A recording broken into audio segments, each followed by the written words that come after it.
मस्त भी है।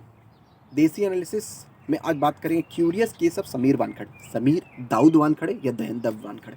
डायरेक्टली टू द पॉइंट पे आते हैं। एनसीपी के लीडर नवाब मलिक साहब ने आरोप लगाया है कि भाई साहब मुसलमान हैं और दलित कैटेगरी से आईआरएस क्वालिफाई कर गए हैं। मैं क्लैरिफाई कर दूं, कोई भी दलित मुसलमान नहीं हो सकता है, दैट इज़ क्लियर। दलित सिर्फ हिंदू धर्म फॉलोअर हो सकता है, सिख धर्म और बौद्ध धर्म का फॉलोअर हो सकता है। अदर देन दैट कोई भी मुसलमान या क्रिश्चियन नहीं हो सकता है। शेड्यूल्ड ट्राइब यानी कि जनजाति जिसे कहते हैं, वो क्रिश्चियन भी हो सकते हैं, वो मुसलमान भी हो सकते हैं, हिंदू धर्म भी हो सकते हैं। तो यहाँ पर बिल्कुल क्लैरिफाई। दलित कम्युनिटी के बारे में आइडेंटिफिकेशन यह है क्योंकि सालों से उनको दबाया कुचला गया है, बहुत सालों से उनका सप्रेशन हुआ है, तो वो इनहेरिट करता हुआ दलित कम्युनिटी का टैग आपको मिलेगा। यानी आपके पिताजी, दादाजी, परदादाजी वो थे तभी आपको मिलेगा। ऐसा नहीं है कि अचानक से आप कल को डिक्लेयर कर दें कि मैं भी दलित बनना चाहता हूँ। यू कांट बी ए दलित। मतलब आप कन्वर्ट भी हिंदुइज्म में करेंगे या कोई भी करेगा तो दलित नहीं बन सकते। अगर ये प्रावधान होता तो यूपीएससी के 12 लाख एस्पिरेंट में से 11,90,000 अगले ही दिन दलित बन करके यूपीएससी में अपीयर हो जाएंगे। लेकिन तो ये नहीं हो सकता है। समीर वानखड़े पे ही आरोप है कि भाई साहब प्रैक्टिस तो करते हैं इस्लाम, लेकिन दलित कैटेगरी से उन्होंने आईआरएस क्वालिफाई करके, जो उनके लिए इजी रहा होगा, उन्होंने एक किसी दलित व्यक्ति का हक छीन लिया। अब इस केस में पेच क्या है, क्योंकि समीर वानखड़े के पिताजी का नाम वो दावा करते हैं कि कचरूजी दैनदेव वानखड़े था, जो कि एक दलित थे और दो दलित थे भी। उनका दलित परिवार में पैदाइश हुआ था। उसके बाद उनकी विवाह जो है जाहिदा बेगम नाम की महिला से हुआ। जब उन्होंने जाहिदा बेगम से विवाह किया, उस दौरान में उन्होंने अपना नाम चेंज किया दाऊद। अब देखिए, काजी साहब के सामने में मैं दाऊद बन जाऊँ, शमशीर बन जाऊँ या जो भी बन जाऊँ, और इस्लाम कबूल करना, एक्सेप्ट करना इज़ वेरी सिंपल। आपको कलमा पढ़ना है और काजी साहब आपको डिक्लेयर कर देंगे कि आप मुसलमान हैं, और उसके बाद आपका निकाह जिससे होना है हो जाएगा। निकाह इस्लामिक लॉ है। इस्लामिक लॉ में क्या पेच है? पेच ये है कि दो मुसलमान धर्म के मानने वालों के बीच में ही निकाह हो सकता है।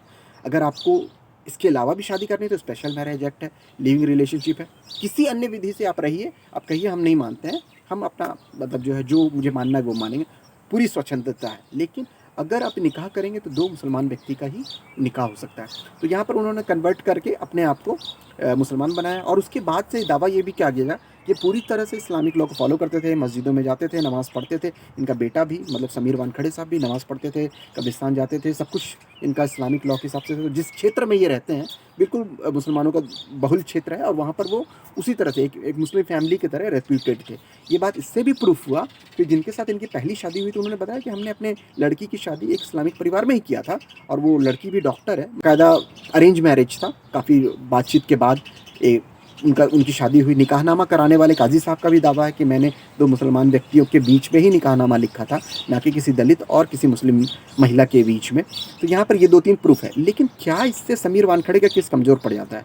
समीर वानखड़े से जब भी ये सवाल हो रहा है तो वो कह रहे हैं कि मैं कोर्ट में साबित करूँगा। क्यों ऐसा कह रहे हैं? क्योंकि उनके पास स्ट्रॉन्ग पॉइंट है कि उनके पिताजी का दलित धर्म था। अब उसके बाद उन्होंने शादी के लिए जो भी धर्म चेंज किया या काजी साहब के सामने एक्सेप्ट किया, ये उनकी पर्सनल इच्छा है। वो कैसे भी कुछ भी प्रैक्टिस कर सकते हैं। जैसे मैं मुसलमान हूँ, मैं आज से क्रिश्चियनिटी फॉलो करने लगूँ, या फिर मतलब एथीज़म फॉलो करूँ, या बुद्धिज़्म फॉलो करूँ, या हिंदुज़्म फॉलो करूँ, ये मेरी इच्छा है। इससे मेरा ऑफिशियल जो मेरा धर्म है वो चेंज नहीं होगा। वो मैंने इनहेरिट किया है। उसको चेंज करने के लिए मुझे ऑफिशियल्स के बारे में, ऑफिस के बारे में जाना पड़ेगा, और उन्हें अपना सबमिशन देना पड़ेगा, मेरा धर्म आप चेंज कर दीजिए ऑफिशियल डॉक्यूमेंट में, एफिडेविट के थ्रू, कोर्ट के थ्रू, इस तरह से डिक्लेरेशन करना पड़ेगा। ये डिक्लेरेशन आपने नहीं किया है, तो आपने नहीं किया है तो आपका ऑफिशियल रिलीजन या ऑफिशियल कास्ट या कम्युनिटी वही रह गया जो आपका पहले से था, यानी कि दलित कम्युनिटी और हिंदू धर्म से ताल्लुक़ रहना। ये इसीलिए समीर वानखड़े का केस यहाँ पे मजबूत है, और वो बार बार ये कहते हैं कि कोर्ट में साबित करूँगा। अब प्रैक्टिस में कुछ भी करूँ तो यही केस है। तो हो सकता है समीर वानखड़े साहब का आईआरएस का पद अब छीनना इतना आसान नहीं होगा, क्योंकि उनके पास ये स्ट्रॉन्ग पॉइंट है। इसके अलावा एक दो जगह लूप होल्स जो हैं वो ये है कि इन्होंने एक ऑफिशियल डॉक्यूमेंट है उनका बर्थ सर्टिफिकेट, वहाँ उन्होंने गलत ढंग से उन्होंने अपने पिता का नाम और अपना नाम अगर वहाँ भी गलत लिखा है तो वो स्ट्रॉन्ग एविडेंस की तरह से, क्योंकि जन्म से birth certificate is evidence, government का एविडेंस है, तो वो उसको यूज़ किया जा सकता है। तो अब जांच पड़ताल चल रही है, देखते हैं क्या केस बनता है। समीर वानखड़े साहब समीर दैनदेव वानखड़े बन के निकलेंगे या दाऊद वानखड़े बन करके आईआरएस के पद से बाहर निकल जाएंगे। केस चलता रहेगा। मिलेंगे दोबारा किसी और मुद्दे पे।